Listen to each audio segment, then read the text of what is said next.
Okay, so let's start this lecture with the introduction of intellectual property. Basically, in this video, we will cover history, mainly history of the intellectual property, and we will go through the important points. Will not go into much details. So, intellectual properties are intangible because all these ideas come from your mind and you cannot touch it. So, these are intangible, and you can divide this intellectual properties in two branch. The one category is copyright and related rights, and the second category industrial properties and right. uh, so what in the copyright and related rights, all the literature and art, books, publication, architecture, music, old pictures, film, software will come in this category, that is in copyright and related rights. And the industrial properties right में patent, trademark, trade services, industrial design and geographical indications, ये सारी points आएंगी। और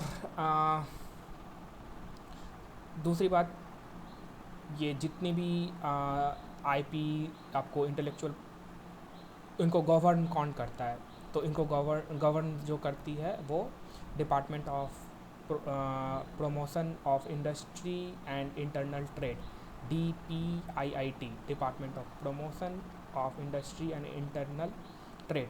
तो जितने भी IPs की categories आएंगी जो आपने ऊपर देखा, जो भी कॉपीराइट रिलेटेड और इंडस्ट्रियल रिलेटेड थी, लाइक ट्रेडमार्क और copyright thing, all this thing जो गवर्न करेगी वो ये डिपार्टमेंट करेंगी, DPIIT। और इसमें जो है ये नहीं आएगा except plant variety and farmer rights acts, तो ये इस डिपार्टमेंट के अंदर नहीं आएगा, DPIIT के अंदर। ठीक है, और ये डिपार्टमेंट किसके अंदर आती है, तो commerce of industry, government of India.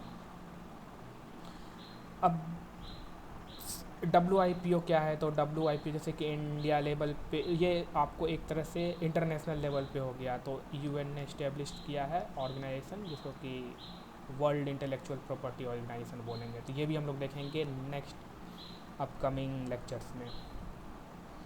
और एक पॉइंट और ये है कि जो भी एक तरह से इंटेलेक्चुअल प्रॉपर्टी को हम लोग देख सकते हैं ग्लोबल इंडिकेटर की तरह। अगर बहुत लो लेवल पे समराइज करें इस चीज़ को, तो ये बोला जा सकता है कि जैसे कि अगर मान लेते हैं कि हमारी देश से मोर नंबर ऑफ ऐसे प्रॉपर्टीज़ अगर आते हैं, ऐसे आइडियाज़ आते हैं, न्यू आइडियाज़ आती है, तो एक तरह का वो इंडिकेशन बन जाता है आपको इंटरनेशनल लेवल पे। तो इस उतना डिटेल में नहीं जाना है, बट आपको ये दिमाग में रखना है कि इंटेलेक्चुअल प्रॉपर्टी से भी जो है वो एक तरह का ग्लोबल इंडिकेटर है, एक तरह से जैसे इंडिया का एक रिकग्निशन बनेगा पूरा इंटरनेशनल लेवल पे, अगर मोर नंबर ऑफ आइडियाज़ और more number of patents at international level पे जा रही है तो। ठीक है, उसके पास एक टर्म है TRIPS, डेट उसका फुल फॉर्म है trade related aspects of intellectual property. मतलब कि अब देखिए, कुछ कुछ ऐसे भी इंटेलेक्चुअल प्रॉपर्टीज़ है जो कि मे बी इंटरनेशनल लेवल पे आप कंट्री उसका ट्रेड कर सकती है, और तो उस टाइप के इंटेलेक्चुअल प्रॉपर्टीज़ को हम लोग बोलेंगे trade related aspects of intellectual property. ये टर्म्स आएंगी तो इसका फुल फॉर्म ये होता है। अब मूव ऑन करते हैं ओरिजिन ऑफ आईपी पे। तो कैसे कैसे कैसे इसका हिस्ट्री है, कैसे से स्टार्ट हुआ, कहाँ से स्टार्ट हुआ, और कैसे ये इंडिया में आया, इंडिया में कब कैसे क्या हुआ, सारा चीज़। सबसे पहली बात तो, सबसे पहले जो एक तरह से इसका मतलब कंप्लीट तो नहीं बोल सकते हैं, but around 500 BC, that is before the common era, जो ग्रीस है वहाँ पे आपको ये पाया गया था इंटेलेक्चुअल प्रॉपर्टीज़। तो ये आपको साइबेरिस स्टेट ऑफ ग्रीस, इसमें पाया गया था। एंड सबसे पहला जो world first patent was granted in 1719 में, तो to Samuel Hopkins in US for making of pot potash and pearl ash by a new apparatus and process. तो सबसे पहले जो है सबसे पहला जो पेटेंट ग्रांट हुआ था वो 1719 में हुआ था, और किन को मिला था? तो सैम्यूल हॉपकिन इन यूएसए। और जो किसके लिए मिला था? तो making of pot and pearl by new apparatus and process. Same way अगर आप इंडिया में देखें तो द फर्स्ट पेटेंट, उसका नाम क्या था? Exclusive privileges was awarded in 1856 to a civil engineer, उसका नाम था जॉर्ज अल्फ्रेड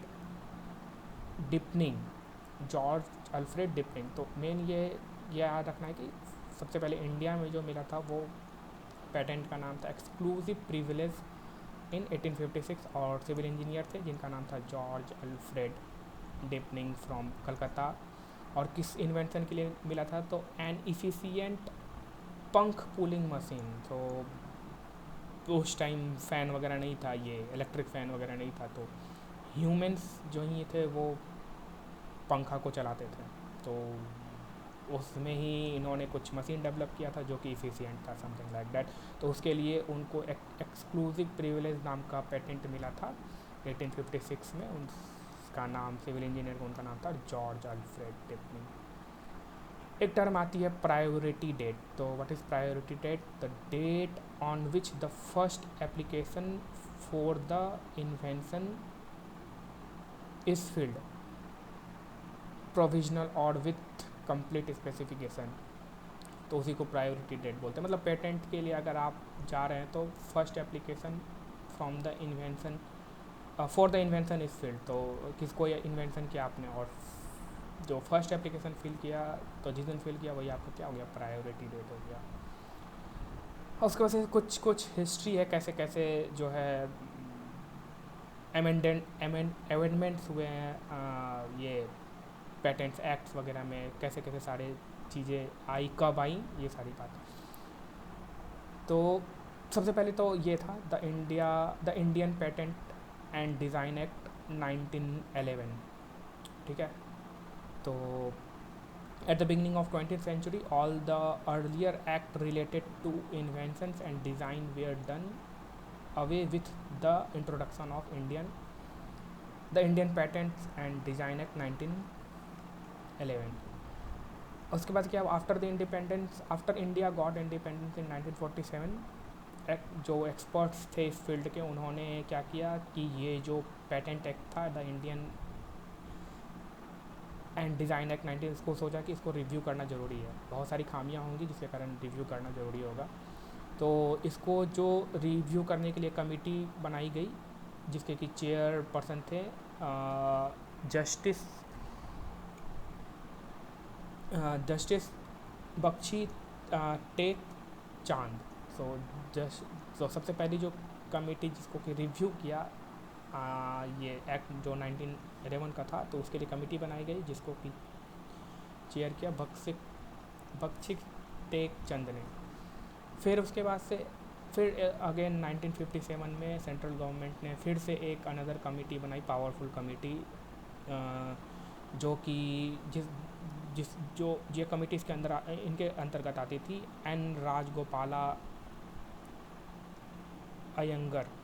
तो बहुत सारे रिव्यूज हुए in the Indian patent and design act 19, बहुत सारे रिव्यूज़ हुए, बहुत सारी कमिटीज़ बनी। तो जो मेन दो कमिटीज़ थी और उनको किसने लीड किया, उनका नाम ये है। और आफ्टर बहुत सारी अप डाउन्स होने के बाद फाइनली जो है ये the Indian patent act 1970 was introduced.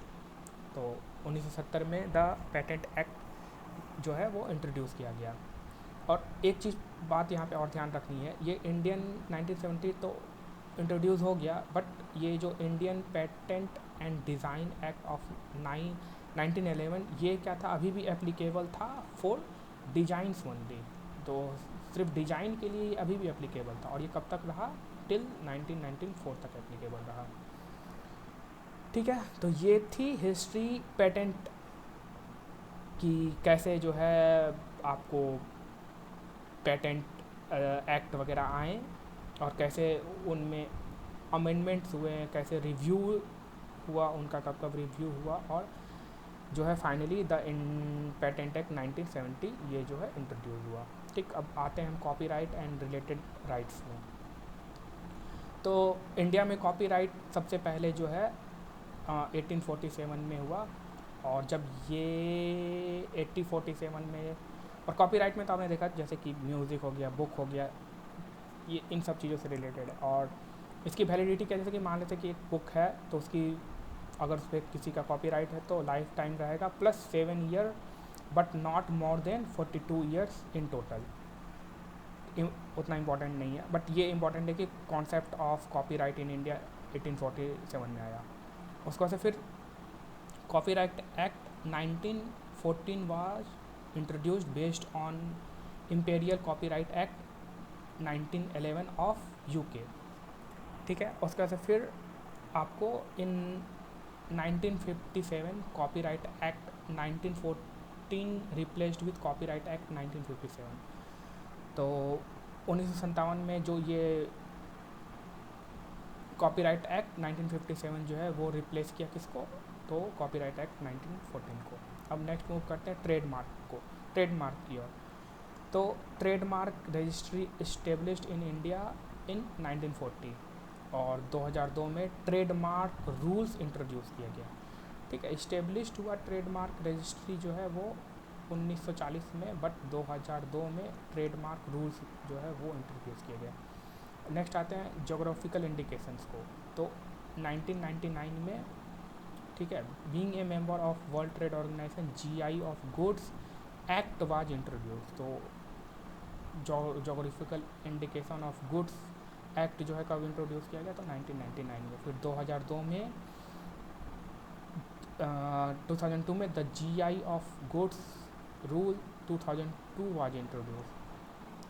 फिर 2003 में the GI of good act came into force.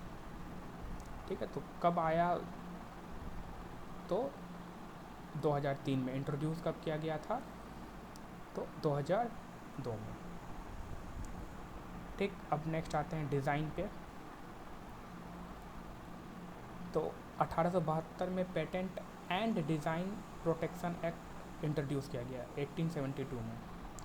ठीक है, उसके बाद 1911 में इसको रीनेम कर दिया गया the Indian patent and design act 1911 में। Again in 2000 design act only design act 2000 was introduced separated from the Indian Patent and Design Act। तो इसमें से the Indian patent and design act में से डिज़ाइन एक्ट को separated कर दिया गया था 2000 में, और डिज़ाइन एक्ट 2000 इंट्रोड्यूस किया गया। एंड डिज़ाइन रूल्स 2000 इंट्रोड्यूस, तो जितने भी रूल्स थे डिज़ाइन एक्ट के अंतर्गत तो वो 2001 में इंट्रोड्यूस किया गया। Semiconductor integrated circuit layout design, तो ये एक्ट जो है 2000 में इंट्रोड्यूस किया गया 2000 में, एंड जो रूल्स हैं इसके वो 2001 में इंट्रोड्यूस किया गया। Protection of plant varieties and farmer rights, तो द पेटेंट एक्ट 1970 एक्सक्लूड्स। तो इनिशियली आपने देखा कि दो पेटेंट एक्ट जो था 1970 उसमें ये plant and animals, plants and elements से रिलेटेड जो भी पेटेंट थे वो एक तरह से उसमें नहीं इंक्लूडेड है। किसमें, द पेटेंट एक्ट 1917 में। फिर 2001 in line with the TRIPS agreement, enactment of protection of plant varieties and farmer rights act were introduce. तो कब इस एक्ट को इंट्रोड्यूस किया गया था, तो 2001 में। और ये एक्ट एक तरह से ये मतलब प्लांट और एनिमल्स का जो भी था रिलेटेड थिंग वो इसमें इंक्लूडेड नहीं है। तो पेटेंट एक्ट 1970 इसका सेपरेट है। तो ये कब इंट्रोड्यूस किया गया था? 2001 में, 2001 में। Biological diversity, the biological diversity act 2002, तो कब इंट्रोड्यूस किया गया? 2002 में। एंड इसके जो रूल्स है वो इंट्रोड्यूस किया गया 2004 में। तो बेसिकली आपको ये देखना है, इम्पॉर्टेंट क्या हो जाता है कि कोई भी एक्ट जो है किस ईयर इंट्रोड्यूस किया गया, ठीक है। तो नेक्स्ट चैप्टर हम लोग करेंगे कैटेगराइजेशन ऑफ आईपी। तो जैसे कि हम लोगों ने देखा कि डिफरेंट डिफरेंट कैटेगराइजेशन थे, जैसे पेटेंट हो गया, ट्रेडमार्क हो गया, कॉपीराइट हो गया। तो अब जैसे कि we will go through the patent and we will see the terms and जो भी उसके आपको सेक्शंस हैं, जैसे कि condition for obtaining a patent protection. अगर आपको पेटेंट चाहिए किसी भी इन्वेंशन के लिए तो वो किस सेक्शन के अंदर आएगा? तो section 21J of the patent act 1970। और फिर क्राइटेरिया क्या है, फिर कुछ कुछ टर्म्स आएंगे जिसको कि एक बार जान लेने के बाद may be that would be helpful. So okay, next lecture में देखते हैं।